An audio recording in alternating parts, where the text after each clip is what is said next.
We're back. Welcome, Plymouth Township. We have a few citizens here and our fire chief, Dan Phillips. How are you, Dan? I'm great, Tim. How are you? I'm delighted to be here to show a new fire engine for the township. You're going to give us a little tour. We got Yusuf and Jen and their families here. And for the next 10 or so minutes, we're going to get a tour of the new pumper engine. That's correct. We've already done a video for our vintage fire engines. This is our newest truck, the newest truck we've purchased in 20 years. Here we go. Thanks for watching. This is our newest Engine 1. Engine 1 is a 2,000 gallon per minute pumper manufactured by Pierce, purchased in 2019. Mostly through a state grant acquired by Representative Jeff Noble, about $400,000. The township kicked in about another $265,000 to pay for this apparatus. We bought and paid for this apparatus prior to the public safety millage that was voted for and approved of late last year. This truck, as I said, is the newest truck we've had in 20 years. It's got a lot of new features that our older trucks didn't have, and a lot of new things to enhance its operation. For example, if you look up top, you'll see these two bright lights sticking out. These are called brow lights. We operate in a lot of expressways. We have the M14 expressway running east and west, and we have 275 running north and south. So the fire department's out on car accidents, hazardous material spills, a lot on the expressways, and these lights are much better at illuminating those scenes, making things safe for the workers there at night. A tremendous improvement over our older trucks that did not have these big bright lights on the front. The other thing you'll see is right on the front, and again this is useful for car fires and stuff, is this big compartment right here, which is full of hose. And we designed it this way so that when you grab this hose and pull it off, it doesn't get caught up on anything. It pulls right evenly out and is able to deploy fast so we can get water on the fire to put that fire out. Chief, what are the handlebar things above the headlights?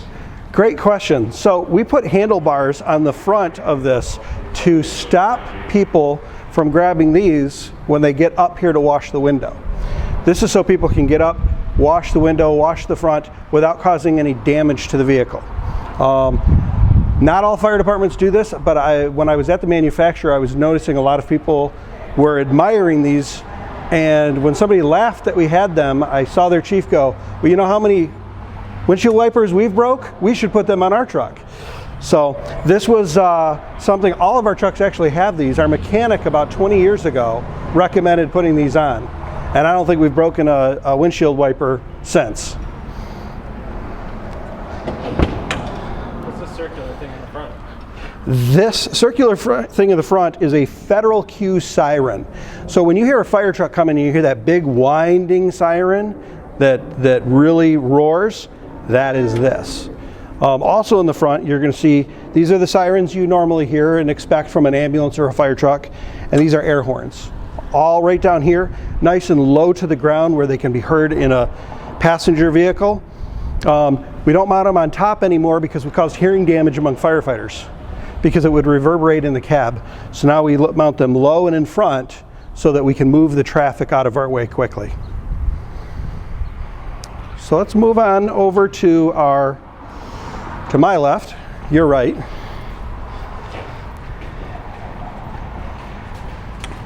Couple new advancements we did with this cab. This cab we utilize what's called a clean cab design. And what that means is in the cab, nothing that is exposed to the products of combustion from a fire goes in the cab of this truck.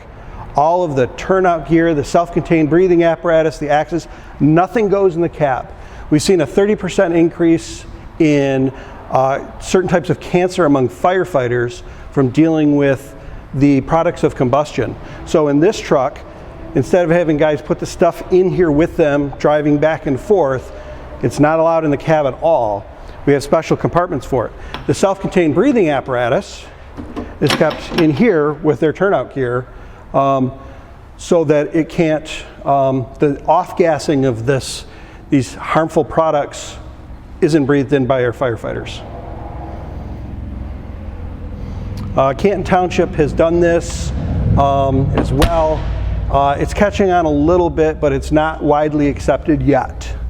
But again, this is a great way just to keep the interior of the truck clean, all the sensitive electronics. We're not going to get any combustive materials on those, and we're not going to expose our firefighters to those harmful products of combustion. How is the cab versus the older trucks? Any differences there? The cab versus the older trucks is very different.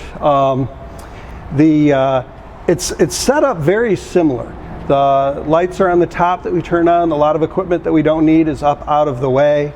The steering wheel has the breakaway knuckle, whereas it's not a hard shaft like I think they did away with those in residential cars years ago because they caused injuries. Most of the improvements in the cab are more, safety design, the padded dash versus the all steel dash to prevent injuries.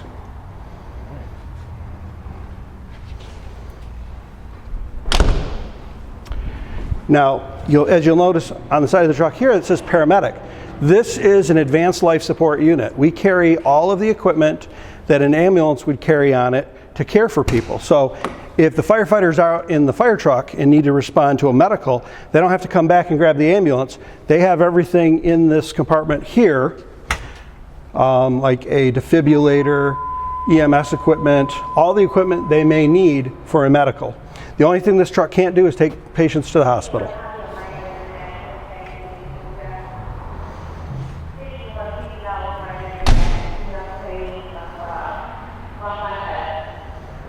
Car accident, this truck's leaving. Well, we'll get to see it again. Yep.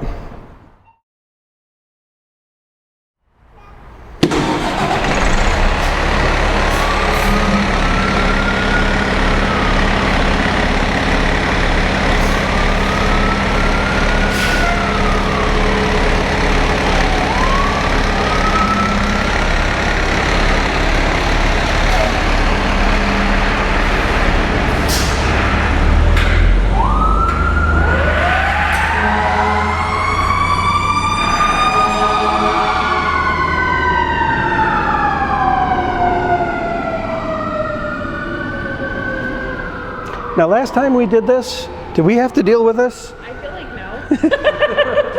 Hey Chief, that took less time than the older engines because they would turn the engines on first and then they would get their gear on and do stuff? Yes. So that looked quicker to me. That was a lot quicker. The computers in that truck boot up so much faster than the old trucks. We actually timed it specifically so you have to do certain things, then go put your gear on and do some other things, then go start the truck and leave. Now, as you notice, I talked about clean cab before. When the firefighters come back and wash their turnout gear, they can put it in the cab then. We just want to keep the items that are dirty out of the cab. So they still can put their gear on and respond. I don't want people to think, oh, they're going to show up and have to put their gear on. That depends on what they were doing beforehand. If they're out on a run, they're just going to go there, put their gear on when they get on scene. If they're here, they're going to put it on first and go to the scene.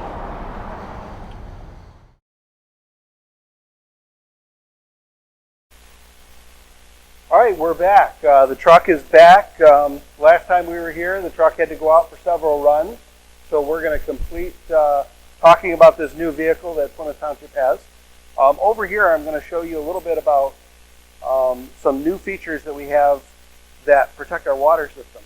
We have pipes underneath the ground that carry water to our homes, and the fire department connected those by fire hydrants. Everybody knows this. But what you don't know is there is some very sophisticated equipment built into this truck to protect that water system. Behind this little part here is a pressure relief valve, and this system here is designed to prevent water hammer. And water hammer is caused by water moving too quickly and stopping suddenly and damaging all of the pipes through the system. It can cause water main breaks, it can cause damage to equipment under the ground. So this truck has a much more advanced system for protecting that infrastructure than our previous truck had. So this is all really important. And the valves on this truck, our old trucks, used to be down here. The pump operator would have to jump up and down, open and close the valve for this to let water into the truck. Now there's an electric valve up on the pump panel that controls all of this. So if he wants to shut off water coming into the truck or open it, it can be done electronically at the right speed to prevent water hammer. And if there is a problem, we have a built-in pressure relief valve to protect all of that valuable infrastructure in the ground. The other thing this has is this has a generator up top. That generator can power the lights. We have a LED light structure that can be elevated to basically light up a landing strip for a helicopter, the expressway at night. It can be put up to illuminate a house that's on fire so the firemen can work at night. And that's powered by the generator up there. And then this cord right here, we can take this into a house and we can power anything we want in there off the generator of the truck. This truck has a big enough generator to power an emergency shelter for people. If there was a tornado and power was down in the area, we could use this truck to supply power to Township Hall or to a school where people were, hunting for shelter. Keep moving over here.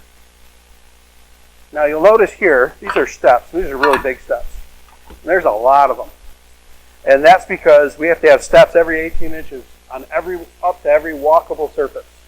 So that's just something that you'll see on this truck is steps everywhere. And that's to keep firemen safe so that they don't fall and get injured.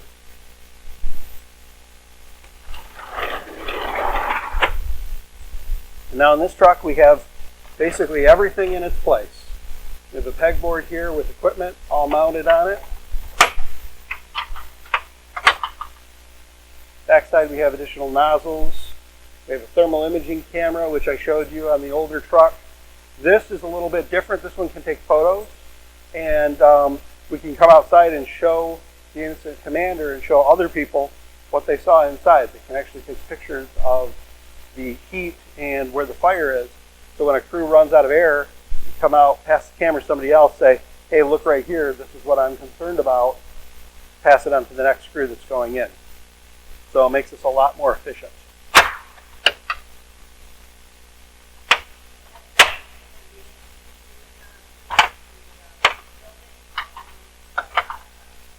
Oh no, this shows everything. So the question was, can this see people inside of a building? And the answer is yes, it can. And Tim, I'm going to have you come along here. I'm going to take a picture of the people. You can see Dan here and how the heat, and Levi, how the heat reflects off of their body. The other thing you can see that's very interesting is if I put my hand on this truck and then I take my hand away, you'll see it disappears pretty quickly here. Works. So just my foot there for a few seconds, and you can see the heat that is left in that spot. Now this camera gets more precise the hotter it is.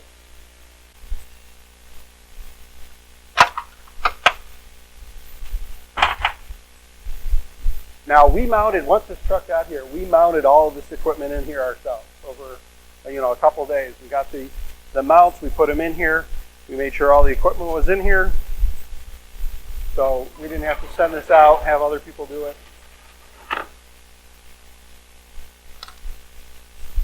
As I talked earlier about keeping the stuff that's exposed to fire away from the firefighters, this is one of the places where we keep our self-contained breathing apparatus. Again, not in the cab with the guys where it can contaminate them.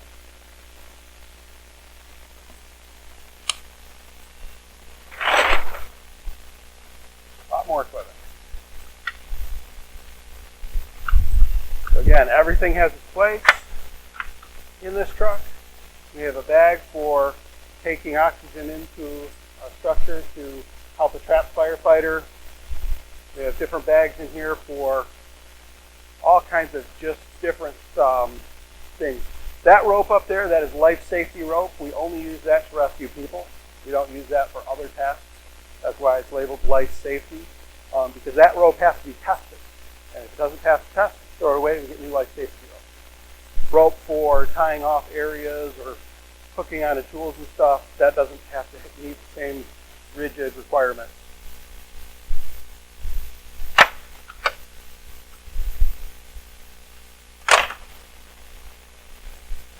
Yes, we do. We do have LED lighting on all these compartments. It's on the sides here to illuminate these compartments. We also chose not to paint the inside of this, just allowing the aluminum to reflect to that light to make it brighter, as opposed to, painting it and dulling it down.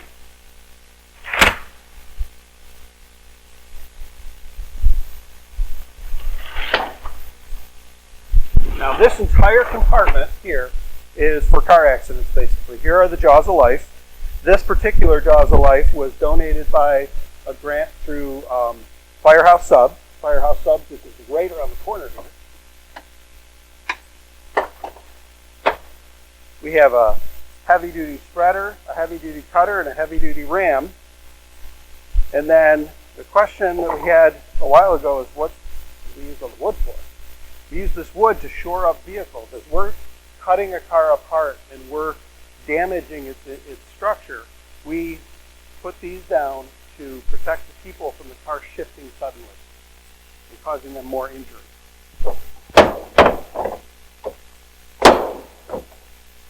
And this entire compartment here is stuff that will be used in an auto accident. So guys only need to go to one place to get these rescue jacks. This cribbing is what we call this. This is different tools for cutting open cars, and of course the Jaws of Life. Now the nice thing about these Jaws of Life is as they're sitting in here, batteries are charging, they're plugged into a shoreline, so they're always ready to go.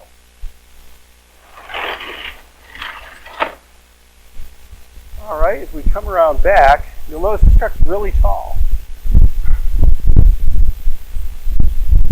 So we have a ladder on it. Up here on most fire trucks is all the hose, very high up there. We also have a backup camera right here so we can see behind us from inside the cab, limiting our chances of hurting somebody. A lot of you have this in your own cars. Well, our newest truck was 20 years old. No cars had cameras in the back 20 years ago. So this is a great improvement. It also makes it much safer for firemen and people around fire trucks. Because when fire trucks are backing up, people love to run around them. And typically they're doing it in an emergency. So back here, we have air tools. And we have, this hooks to the hydrant. So you'll see a firefighter hook this to the hydrant. This is our hydrant bag. And then we'll grab our hose up there. There's a strap right there, so you don't have to jump all the way up. Just jump up, grab that strap, and you can just start pulling hose down quickly. That's the name of the game with us. Everything we do is quick, efficient, and safe.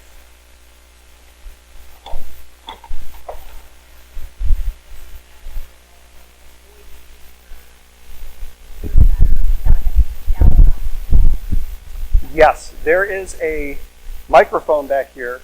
So if I'm back here backing up the driver and I'm speaking, he can hear what I'm saying. And it's just broadcast in the truck. So anybody in the truck can hear it. So if like the passenger hears me say, hey, stop, he should stop. So makes it much better. In the olden days, we used to have a button back here that you press. Well, if you fell off, the button didn't really help. And then in this truck, we're protecting all of our ladders inside. It's a little high, but all our ladders are nice and compact and kept inside and protected from the elements. Whereas if you look at one of our older trucks, they're way up top, hitting trees, collecting branches as we go down the road.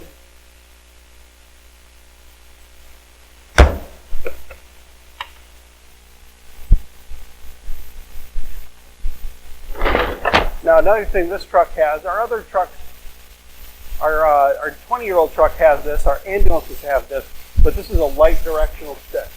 And we can set this to have lights go this way or this way to direct traffic. It's a traffic control device. So when you come back and you see this big red fire truck here, the lights will be directing you one way or the other to just help give you those visual clues to go the right direction. This truck carries 1,000 feet of 5-inch hose and 1,000 feet of 2.5-inch hose. It's capable of carrying. We are currently carrying 500 feet of each hose, which is more than enough for this area of our community. How tall are the ladders? The tallest ladder on this truck is 24 feet tall.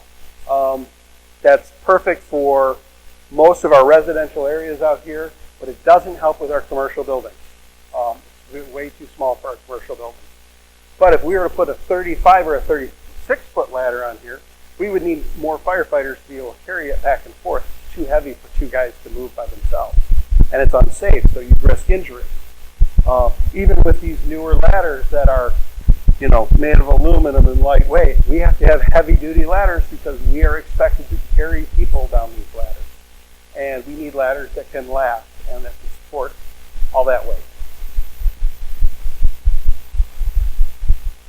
All right, moving along.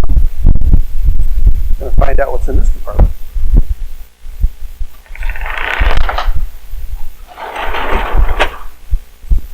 So in this compartment, we've got our chainsaw and our K12 saw.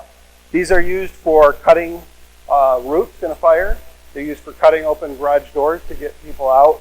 Any type of cutting activity that we need, we have 2 different types of saws. We have a place for different blades right here.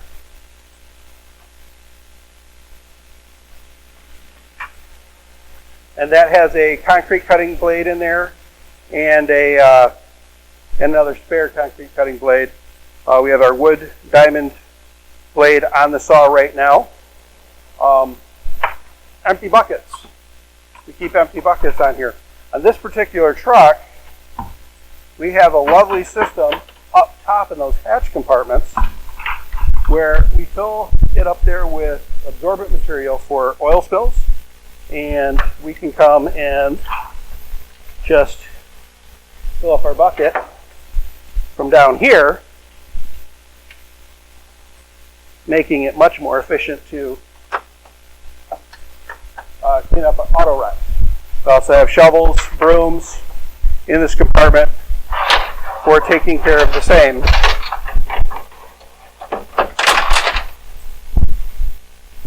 And again, this is when a car is in a wreck and it spills oil and gas and coolant on the ground, we throw this absorbent material on to make it less slippery so there's no more accidents.